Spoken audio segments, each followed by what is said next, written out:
Hi everyone, my name is Mario, and today I want to show you how I built this patio and turned my backyard from this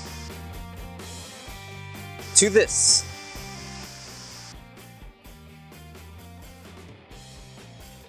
This is the first of two patios that I built. With this patio, I used bagged paver base and bagged sand, but I still managed to save quite a bit of money. Initially, we were thinking about building the patio around the deck, but we found out that the septic tank was closer to the house than we originally thought. It was somewhere right here, so we had to nix that plan. We decided to move the stairs over to the right and build the patio from here to here. After we finalized the dimensions, I began digging around the perimeter. I was aiming to remove about 7 inches. Why 7 inches? 7 because the plan was to have a 4-inch layer of base, 1-inch layer of sand, and about 2 inches for the pavers. Once I finished the first round of digging, I started to work on the stairs.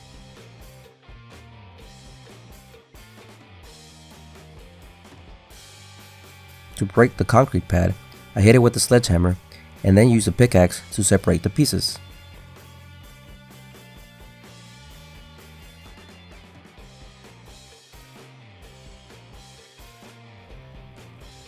Moving the railing turned out to be easier than I expected.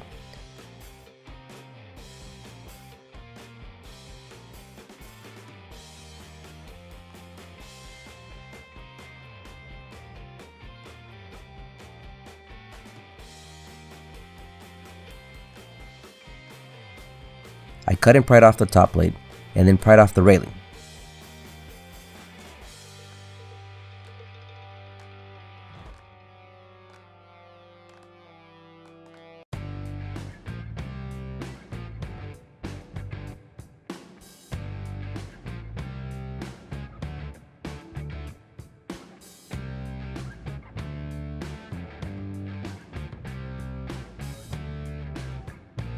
I actually had to trim off an inch or so to make it fit. Then I propped it up in place by clamping the clamps onto the post and resting it on the clamps.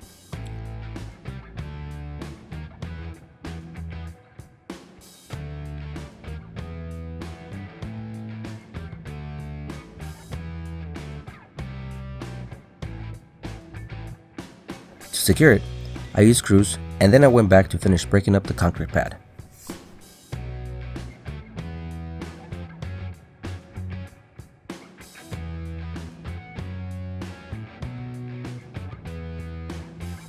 When that part was finished, I started removing the rest of the dirt.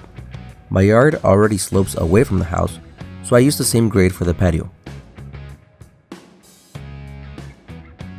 To make sure I had dug deep enough, I used a string to create a plane that I could use for reference. Doing this allowed me to find low spots and high spots.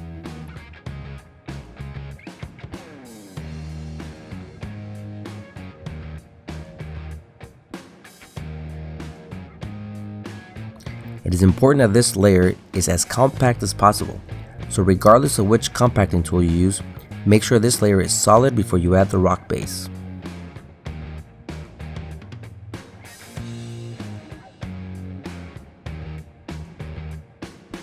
These rocks I'm spreading were the ones that were originally under the concrete pad. They're 3/4 stone, so I figured I might as well use them too. As I was dumping the bags of rocks, I only did enough to cover about 2 inches. If I did any more, I wouldn't be able to properly compact the rocks, especially with a manual tamper. For this layer, it was all 3/4 stone with no fines. This is what they called open grade.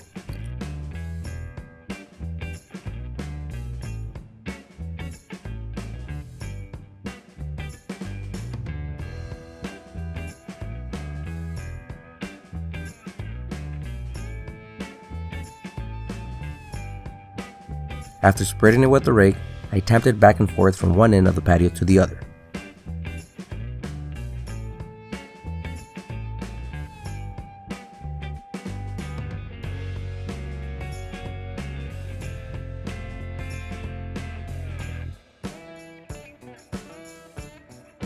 Again, I tied some string to reference off of to make sure the base had the proper slope.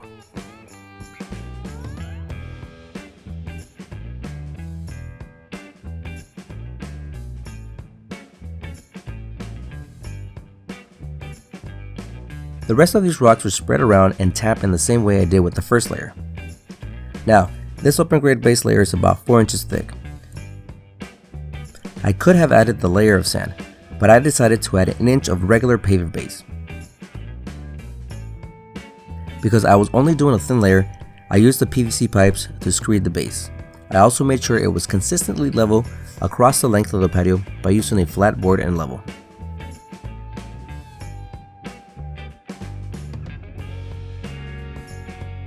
Spraying the paver base with water helps it compact better. After the paver base was compacted, it was time to add the paver sand. Remember those blue tarps from a few moments ago? Well, they were there to keep the patio base dry, but I should have covered the bags too.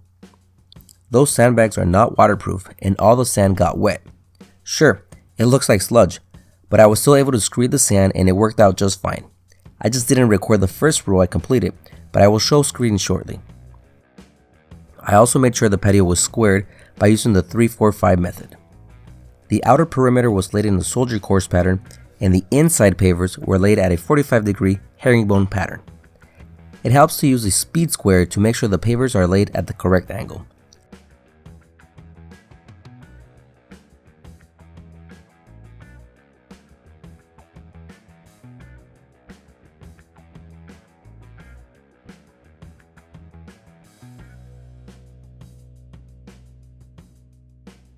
Here, I show how I screeded the sand.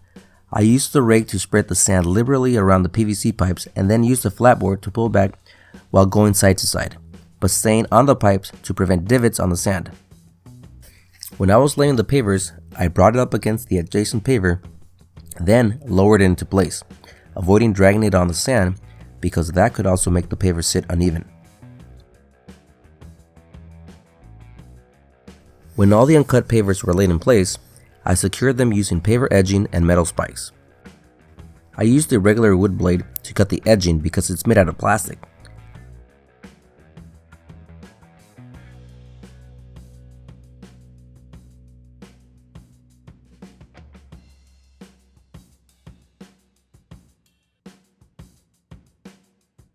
When I finished installing the edging, I took off the wood blade and installed a diamond blade for stone pavers. I used a miter saw to cut the pavers, but this method creates a lot of dust, so I recommend wearing a mask.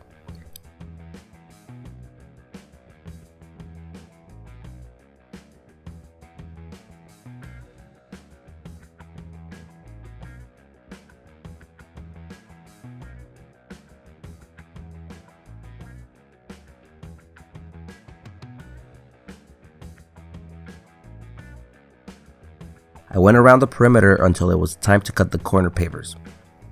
For the pattern I went with, I cut a miter on one corner of the first paver, then the same on the second paver, but I flipped it upside down first so that it would resemble a mirror image of the first paver.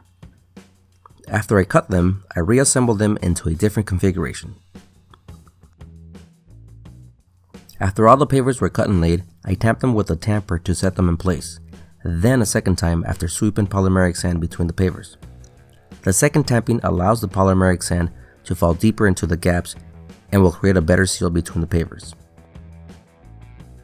After the second tamping, I swept off the excess polymeric sand and then sprayed the patio with the hose to activate the binding agent and the polymeric sand. And here is the final product.